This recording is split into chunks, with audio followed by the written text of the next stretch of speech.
इस डेरिवेशन के अंदर हम इलेक्ट्रिक फील्ड यानी कि ई और पोटेंशियल यानी कि वी, इन दोनों के बीच का एक रिलेशन निकालना चाहते हैं, राइट। दो चीज़ें जिनके बीच का रिलेशन निकालना है, एक है उसमें इलेक्ट्रिक फील्ड एंड दूसरा है इलेक्ट्रिक पोटेंशियल, जिसको हम वी से रिप्रेजेंट करते हैं। अब सिनेरियो समझिएगा कैसा है कि मान लीजिए यहाँ पर कोई एक पॉइंट चार्ज था, तो इस पॉइंट चार्ज की वजह से पोटेंशियल का फॉर्मूला हमारे पास था v equal to K Q upon R, right. तो पॉइंट चार्ज की वजह से पोटेंशियल का फॉर्मूला था v equal to K Q upon are.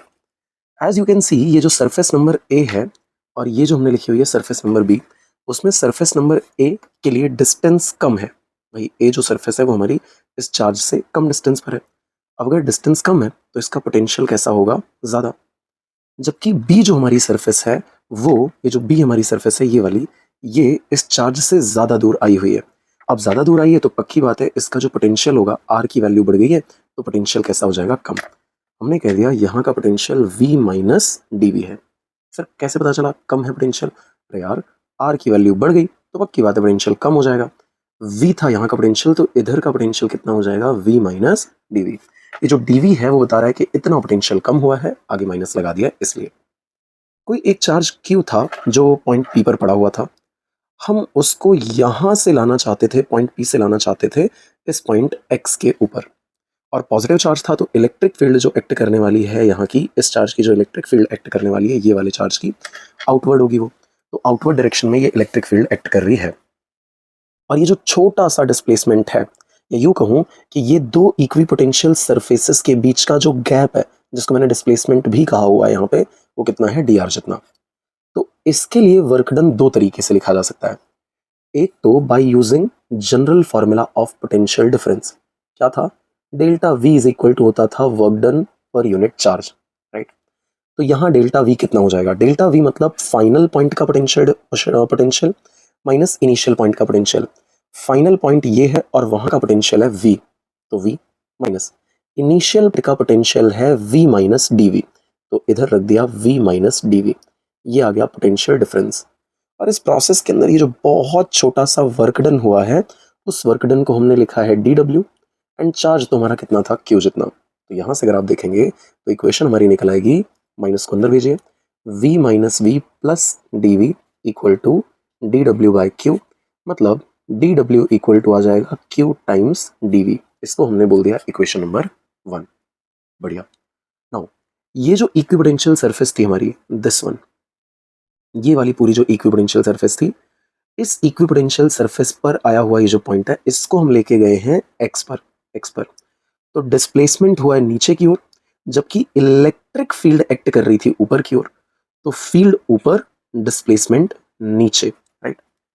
हम अगर मैकेनिक्स का यूज करके यहाँ पे वर्क डन लिखना चाहें, छोटा सा वर्क डन डी डब्ल्यू, तो we can write F vector dot D R vector. F vector can be written as Q E vector dot D R vector. Open कर दीजिए तो ये हो जाएगा Q E D R cos theta. अब भाई D R है नीचे की ओर, डिस्प्लेसमेंट नीचे की ओर, फील्ड है ऊपर, तो दोनों के बीच का जो एंगल है वो एंगल हो जाएगा 180, राइट। तो ये एंगल हो जाएगा 180, इसको हमने लिख दिया Q E D are cos 180, and this dw will be minus q e dr, जिसको हमने लिख दिया है इक्वेशन नंबर 2। इक्वेशन नंबर 2 और 1 को आप कंपेयर करोगे तो मिलेगा q times dv is equal to minus Q E D are.